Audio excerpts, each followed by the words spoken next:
والنجم اذا هوى ما ضل صاحبكم وما غوى وما ينطق عن الهوى ان هو الا وحی یوحی صدق اللہ علیہ۔ حاضرین و سامعین کرام، سورہ نجم، سورہ طور کے بعد سورہ نجم جو 53 نمبر سورت ہے، اس میں 62 آیتیں مقدسہ ہیں۔ ترتیب میں 53 ہے لیکن نزول میں یہ بہت پہلی سورت ہے، یہ 23 نمبر کی سورت ہے، اور اس میں 3 رکوع ہیں۔ یہ پہلی سورت ہے جس میں سجدہ آیا، تو اللہ کے نبی نے سجدہ فرمایا تو جتنے بھی تھے سب نے سجدہ کیا۔ ایک تھا کہ اس نے سجدہ نہ کیا اور اس نے مٹی اٹھائی یوں کی، بولا میں ہمارے لیے کافی۔ بہرحال وہ پھر مقتول ہوا، مر گیا، لیکن بھائی مان گیا دنیا سے۔ نہیں کافر، ان میں کافروں نے، اس میں یہ جو بات میں بات آ رہی ہے نا، یہ 18 آیت یہاں پہ ہو گئی، تو افرأیتم اللات والعزی ومناۃ الثالثۃ الاخری، تو وہ سمجھنے لگے کہ ہمارے بتوں کی بھی کچھ بات تو ہے، چلو ہم بھی۔ تو قرآن پاک نے تو ان کا رد کیا کہ یہ کچھ نہیں ہے، بنائے ہوئے مورتی ہیں، ان کا وہ نہیں ہے۔ تو اس پیاری صورت میں بہت زیادہ تفصیل ہے، اور پہچان اہل سنت و جماعت کی ہے کہ جہاں اللہ تعالیٰ کی وحدانیت بیان کرنا تو مقصود ہے، اس میں تو شک ہی نہیں، لیکن اس کے ساتھ ساتھ اللہ والوں کی جہاں تعریف ہو تو وہ بھی کھل کر بیان کرتے ہیں، وہ اس سے گھبراتے نہیں۔ اب ایسے تفسیریں ہیں کہ اب یہاں پڑھو گے کوئی واقعہ معراج کا ذکر نہیں ہے،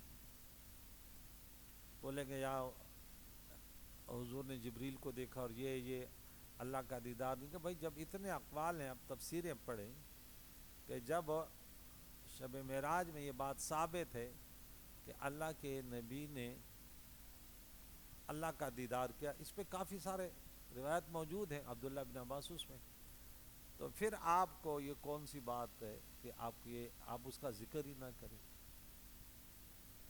تو یہ خوش نصیبی ہے اہل سنت و جماعت کہ اللہ والوں کی بات جو اللہ نے انہیں انبیاء علیہ السلام کو معجزات دیے، اولیاء و کرامات دی، وہ کھل کر بیان کرتے ہیں کہ اللہ تعالیٰ نے ان کی یہ مدد کی، ان کو یہ عزت دی۔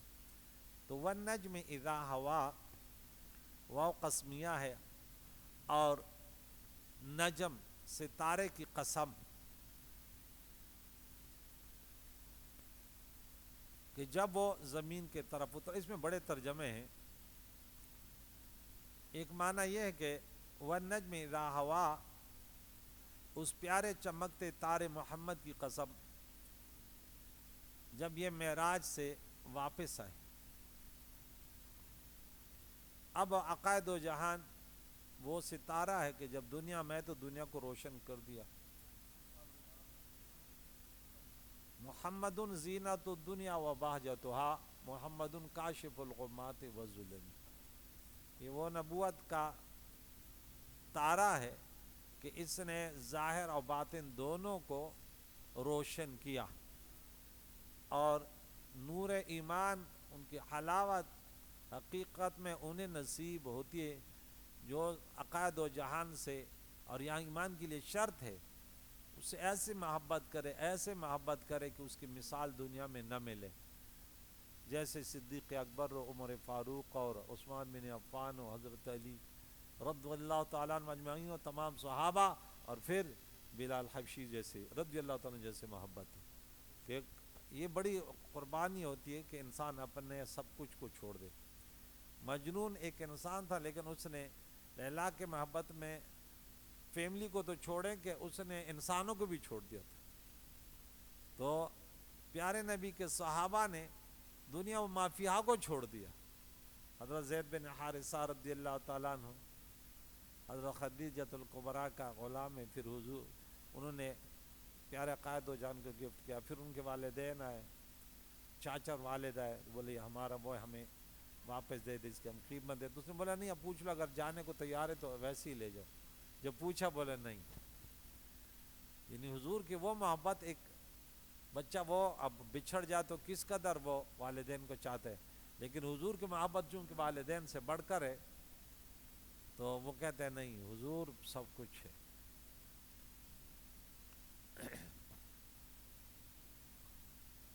نجم سے مراد یا تارہ ہے، اور ہوا سے مراد غروب کی طرف مائل ہونا، یا نجم سے مراد زمین پر پھیلے ہوئے بیل بوٹے ہیں، جیسے والشجر والنجم والشجر یسجدان، تو وہاں بیل والے وہ جو ہوتے ہیں جو زمین پر وہ پھیلے ہوتے ہیں، بڑے درخت کچھ زمین والے ہوتے ہیں، تو وہ بھی قرآن نے اس کو بھی وہ کہا نجم کہا، والنجم والشجر وہاں بیل والے بوٹے درخت مراد ہے۔ اور ہوا سے مراد ان کا جنبش ہے، یا نجم سے مراد پیارے آقا دو جہان ہیں، اور ہوا سے مراد ان کا معراج سے واپس آنا ہے۔ تیسرے معنی زیادہ قوی ہیں اور لذیذ ہیں، کیونکہ آگے حضور ہی کا ذکر آ رہا ہے، ما ضل صاحبکم وما غوا، کہ تمہارا یہ صاحب یہ نہ بہکا ہے اور نہ بہرا چلا ہے۔ یہاں ضلع اور غوا یہ دو کلمات علماء کرام نے اس کے بارے میں لکھا کہ ضلع اور غوا، ضلع ہر گمراہی کو کہتے ہیں، کفر تک کو ضلع کا لفظ کہا گیا، یہ دل بھی کثیرہ، اور انبیاء علیہ السلام کے لیے یہ استعمال ہوا، لیکن وہ دوسرے معنی میں استعمال ہوا، وہ اس معنی میں نہیں جو کافروں کے لیے عام گمراہوں کے لیے استعمال ہوا۔ اور غوا جو ہے اعتقادی گمراہی کو کہا جاتا ہے، ایک عام ہے اور ایک خاص ہے، ضلع عام ہے اور غوا خاص۔ بعض نے یہ کہا کہ عملی گمراہی کو جو ہے وہ ضلع کہتے ہیں، اور غوا جو ہے یہ اعتقادی گمراہی کو کہتے ہیں۔ اور بعض نے یہ بھی کہا کہ ضلال جو ہے ضلع یہ علمی گمراہی ہے، اور غوا یہ عملی گمراہی ہے۔ اور یہاں تک کہ بعض نے کہا یہ مترادف الفاظ، بعض نے کیا کہا مترادف الفاظ ہیں۔ ہوا اس میں مصدر ہے، سمع یسمع سے ناجائز رغبت نفس کو کہتے ہیں۔ وما ينطق عن الهوى، اور یہ خواہشات سے بات نہیں کرتا ہے، حضور علیہ الصلاۃ والسلام یہ خواہشات سے بات نہیں کرتا، ان ہوا الا وحی یوحی، یہ تو نہیں ہے یا یہ قرآن تو نہیں ہے مگر وحی ہے، کیا ہے، اور اسی کے مطابق اللہ کے نبی جو ہے وہ کلام فرماتے ہیں۔ علمہ شدید القوا، انہیں سکھایا سخت قوتوں والے نے، یا اللہ تعالیٰ نے جیسے الرحمن علم القرآن، لیکن بعض نے یہ معنی کیا کہ سخت قوتوں والے نے ان تک علم پہنچایا، اللہ تعالیٰ کا کلام پہنچایا جو امین ہے، جبرائیل علیہ السلام ہے۔ ذو مرہ، اس کے بھی طاقت کے معنی ہیں، ذو مرہ قوت باطنی جیسے عزم، سرعت حرکت، اور بعض نے مرہ سے علم اور بعض نے حسن و جمال مراد لیا، منظر حسن، اور شدید القوا ظاہری قوت۔ فاستوى، پھر برابر ہوا، پھر جلوے نے قص فرمایا، وہوا بالافق الاعلی، اور وہ آسمان بری کے سب بلند کناروں پر تھا۔ ان آیات میں عقائد و جان کے معراج جسمانی کا ذکر ہے، یعنی پیارے عقائد و جان علیہ الصلاۃ والسلام آسمانوں کے بلند کناروں سے گزرتے ہوئے عرش بری پر جلوہ گر ہوئے، کہ حضرت جبریل علیہ السلام تو سدرہ منتہا پر رک گئے، مگر پیارے عقائد و جان آگے بڑھ گئے۔ یہی قول حسن قول یہی ہے.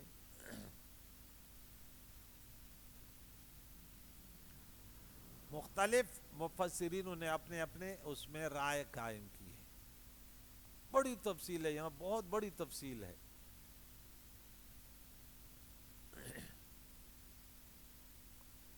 ثم دنا فتدلى، پھر وہ جلوہ نزدیک ہوا اور خوب نزدیک ہوا. دنا معنی بھی نزدیک اور فتدلى معنی نزدیک ہوا اور خوب نزدیک ہوا. یعنی پیارے آقا دو جہان علیہ الصلوۃ والسلام نور الہی سے قریب ہوئے یا نور کبریاء حضور سے قریب ہوا. فَكَانَ قَابَ قَوْسَيْنِ أَوْ أَدْنَىٰ، تو وہ اتنے قریب ہوئے، 2 ہاتھ کا فاصلہ رہا، بلکہ اس سے بھی کم، اس سے بھی کم.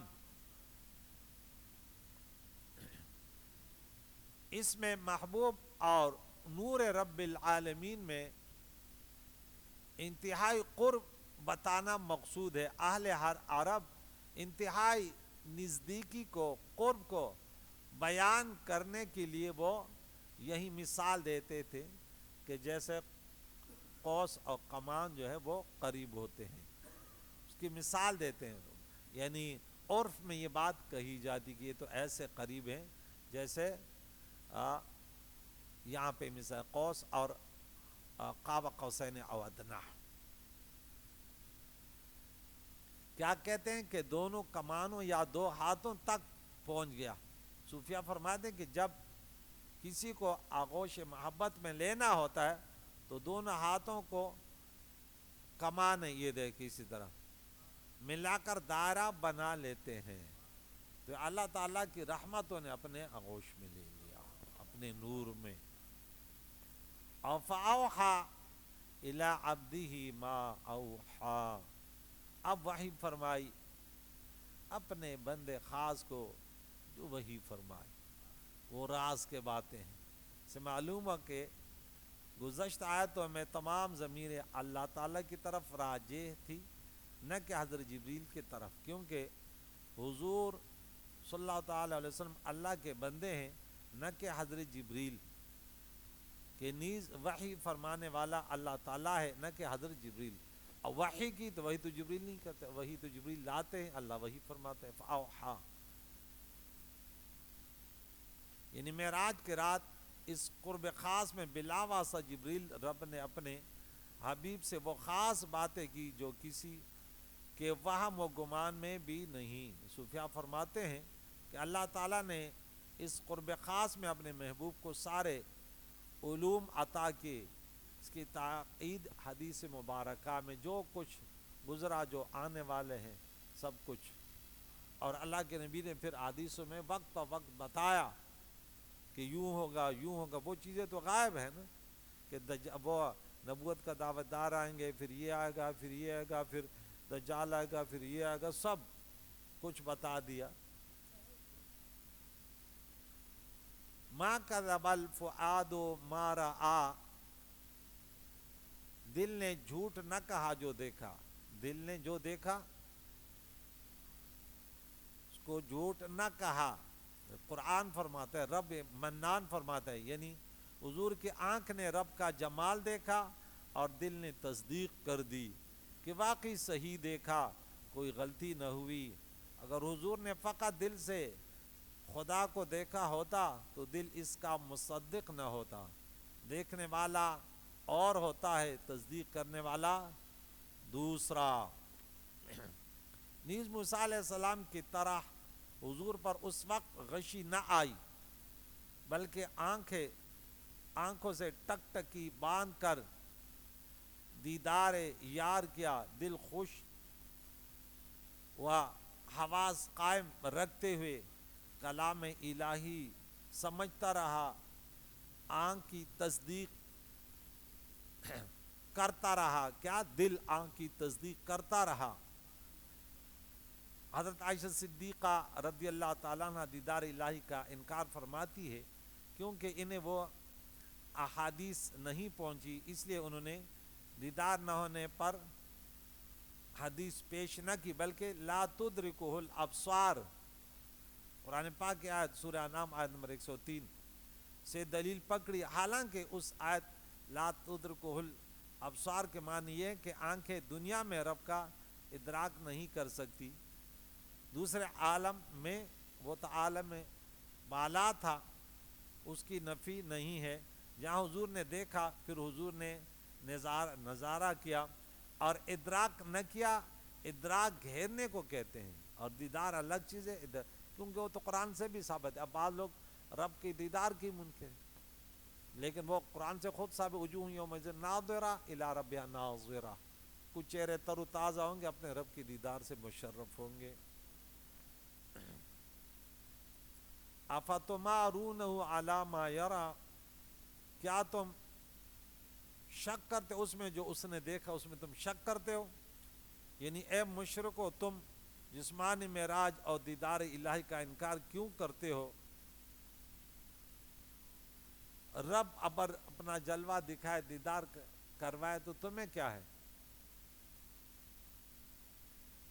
ابو لہب کے بیٹے عتبہ، تو جب یہ واقعہ اس نے سنا،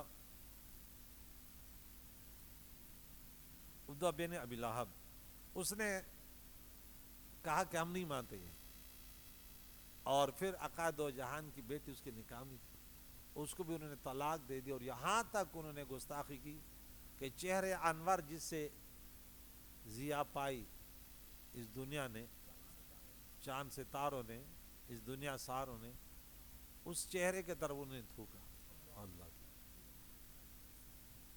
اللہ کے نبی کے زبان پر جاری ہوا، خدا کے کتے تمہیں کاٹے، اور بیٹی کو بھی طلاق دی حضور کی بیٹی، کسی کی بیٹی گھر میں آئے تو کیا گزرتا ہے، لیکن صبر و استقلال، زبان پہ جب آیا تو اس نے بتا دیا کہ دیکھیں اس نے یوں کہا، میں نے یوں کہا، اور مجھے انہوں نے یوں کہا، یہ شام جا رہا تھا، بس بولا اس کے زبان سے جو نکلا۔ نہ ماننے والے وہ بھی کہہ رہے ہیں کہ اب تو خیر نہیں ہے۔ ابو لہب بھی فکر میں پڑ گئے کہ اب کیا ہوگا۔ شام کی طرف سفر میں جا رہے، ایک جگہ جنگل میں کہیں، وہ ایک راہب نے بولا یہاں بڑے درندے پرندے، اس نے اونٹوں کا گھیراؤ ڈالا، بولا خیال رکھو کہیں اس کو کھا نہ لیں، اور جیسے لیٹ ہے اتنے میں جنگل سے شیر قراتا ہوا آیا، اور سب کو سونگتے سونگتے اسی کو گردن سے پکڑا، بولا کس سے؟ ہاں، من عادی لی ولیا فقد آذنتہ بالحرب۔ وہ ہستی، وہ تو دعائیں کرتے کرتے یا اللہ انہیں عذاب نہ دہی، عذاب انہیں مبتلا، ورنہ جس کے لیے جو کہہ دیا پھر وہ پتھر کی لکیر ہے اس میں، پھر تو بہت سارے لوگوں نے جنہوں نے، اب ہم تو مسلمان ہیں، یہ واقعہ ہم نے وہاں بھی پڑھا، میں اس کو تفصیلاً، ابھی اس وقت درس ہو رہا ہے، تفصیلاً بیان کروں گا ابھی یہ اس ماہ مقدسہ کے مناسبت سے، کہ اللہ تعالیٰ کے نبی کو یہ کتنا بڑا معجزہ ملا کہ بہت مشکل گھڑی تھی، ہر طرف مشرکین، ایک تو پیاری بیوی زوجہ مطہرہ خدیجۃ الکبریٰ دنیا سے کوچ فراق کر گئی، دوسری طرف ان کے چاچا اگرچہ ایمانی لیکن وہ بھی چل بسے، تو ہر طرف سے مشکلات تھے۔ پھر اس وقت جو ہے نا انسان جب پریشان ہوتے کہتے کہیں نکل جاؤ، تو اللہ تعالیٰ نے پھر اس کو دیدار کروایا، اور وہ ایسے ایسے ایسے سیر کہ دنیا میں کوئی چیز پھر مخفی نہ رہی، جنت کے مناظر، پھر جہنمیوں کا تڑپنا بھی دیکھا ہے کہ دیکھیں جو تیرے مخالف ہوں گے وہ ایسے تڑپیں گے، اور اپنی امت کی جو حالت دیکھی، اور پھر بتائی کہ حرام خوری نہ کرو ورنہ یہ حالت ہوگی، بدکاری نہ کرو ورنہ یہ حالت ہوگی، سود خوری نہ کرو ورنہ یہ حالت ہوگی۔ خطیبوں کو بتا دیا، بولا دیکھے جو کہتا ہو اس پر عمل کرو ورنہ تمہاری زبانیں کینچی سے کاٹے جائیں گی، سب کچھ دے گا، یہ میں تفصیل سے بتاؤں گا واقعہ معراج۔ تم اس میں شک کرتے ہو؟ وَلَقَدْ رَأَوْا نَزْلَةً أُخْرَى، اور انہوں نے تو وہ جلوہ دوبارہ دیکھا. یہاں دوبارہ سے مراد بار بار دیکھنا ہے. پیارے قائد و جان حضرت موسیٰ علیہ السلام کے عرض کرنے پر نمازیں کم کرنے کے لیے بار بار بارگاہ الہی میں حاضر ہوئے اور ہر بار رب کا جمال دیکھا. بلکہ آج رات موسیٰ علیہ السلام کی تمنا پوری ہوئی. طور والی آرزو دیدار آج ہوا. اللہ کے نبی نے بار بار دیدار کیا اور مسلمانوں کہا تم یہی نماز پڑھو گے الصلاۃ معراج المومنین. جاگتے ہوئے روح مال جسم اللہ کا دیدار کیا. یہ اہل سنت و جماعت کا عقیدہ ہے. اگرچہ میں نے بولے اس میں بہت سارے اقوال ہیں. ہمارا عقیدہ اہل سنت محبین کا عقیدہ یہ ہے کہ جب دلائل موجود ہے تو پھر کیا مشکلات ہیں. عند سدرۃ المنتہا، سدرۃ المنتہا کے پاس عقائد و جہان سدرہ کے پاس جو مناظر دیکھے، بہت بڑی بیری، وہاں تک فرشتوں کا اینڈ ہو جاتا ہے. جبرائیل علیہ السلام کا آگے، پھر حضور علیہ السلام بعد رف رف پہ گئے. اذ عندہا جنت المأوا، اس کے پاس جنت المأوا ہے.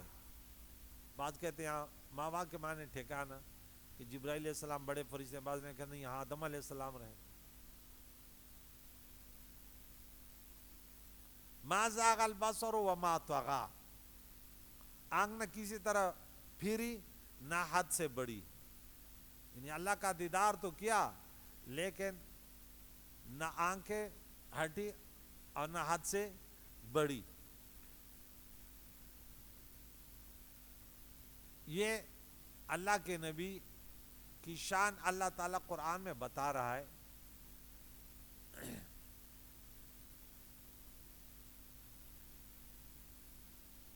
یہ آیت پچھلی آیت کی دلیل ہے. یعنی وہ بہک کیسے سکتے ہیں، وہ فنا فی اللہ کے درجے میں ہیں کہ آپ کا ہر کام ہر کلام رب کے طرف سے ہے. وہ اپنی خواہش رب کے ارادے میں فنا کر چکے ہیں. جب بندہ اس درجے پر پہنچ جاتا ہے تو اس سے خدائی کام سرسد ہوتے ہیں. خدا کی طاقت سے وہ کام کرتا ہے جیسے کوئلہ آگ میں فنا ہو کر آگ کا کام کرتا ہے. حضور نے حضرت زینب بنت جحش رضی اللہ تعالیٰ عنہ سے نکاح کیا. رب نے فرمایا کہ ہم نے نکاح کرایا. حضور نے کنکر پھینکے، رب نے فرمایا وَمَا رَمَيْتَ إِذْ رَمَيْتَ وَلَكِنَّ اللَّهَ رَمَى، ہم نے پھینکے. حضور کے ہاتھ پر لوگوں نے بیعت کی، بیعت رضوان. اللہ تعالیٰ فرماتا ہے یہ ہم نے بیعت کی، ید اللہ فوق ایدیہم. اب حضور کے کام کو اللہ تعالیٰ اپنا وہ فرماتا ہے. رب نے فرمایا کہ ہم سے بیعت کی.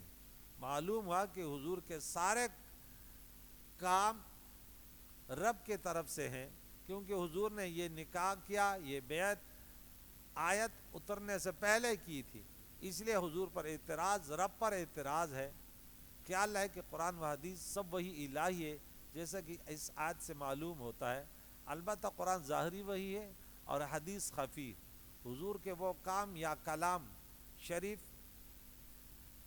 جن کے خلاف آیت قرآنیہ آئی ہیں، جنہیں لغزش کہا جاتے ہیں، وہ بھی در حقیقت رب تعالیٰ ہی کے طرف سے ہیں.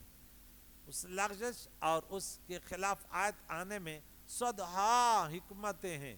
دیکھو آدم علیہ السلام کا گندم کھا لینا لغزش تھی، مگر یہ رب کے طرف سے تھی. اس لغزش پہ دنیا کا ظہور ہوا. تو اللہ والو ہم صحابہ کے جب لوگ صحابہ کے خلاف، ہم کہتے ہیں ارے بظاہر جو تم نے دیکھا نا وہ تو دین کی تکمیل ہو رہی تھی، کہ اگر وہ آپ اس طرح واقعات پیش نہ آتے تو ہم کہتے وہاں صحابہ نے تھوڑی کیا. تو وہ پریکٹیکل سب کچھ دکھایا نا. ایک انسان ایک شاگرد کو سکھاتے وہ چیز کو پہلے بگاڑ دیتے، تو بگاڑنا کوئی اچھا کام ہے نہیں، سمجھانا مقصود تھا. تو اس لیے بعض ہمارا تو الحمدللہ عقیدہ اہل سنت و جماعت کا ہے کہ تمام انبیاء علیہ السلام معصومین ہیں، اور پھر سید المعصومین قائد و جہان ہے۔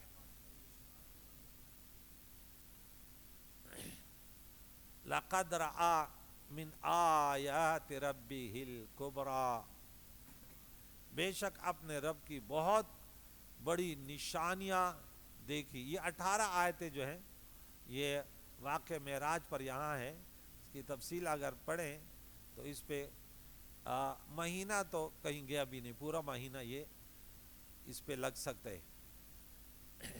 تو اللہ تعالیٰ سے دعا ہے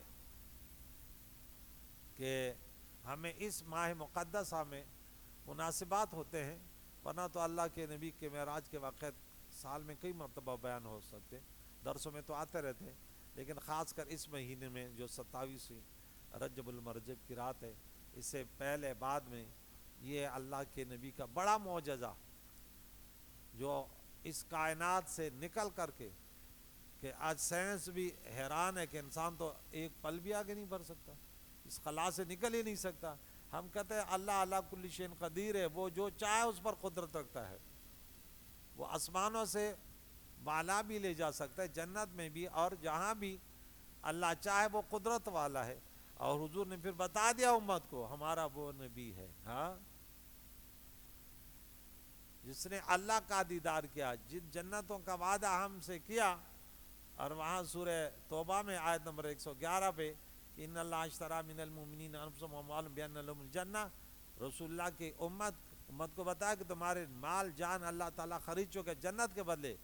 تو جو حضور نے وہ جنت بھی دیکھی، کیسے محلات ہیں، عمر فاروق رضی اللہ عنہ کہا کہ آپ کا محل بھی دیکھا، ہاں، تو میں جی چاہتا کہ میں اندر چلا، لیکن آپ کی غیرت یاد آئی، بولے یا رسول اللہ آپ پر اور اس طرح۔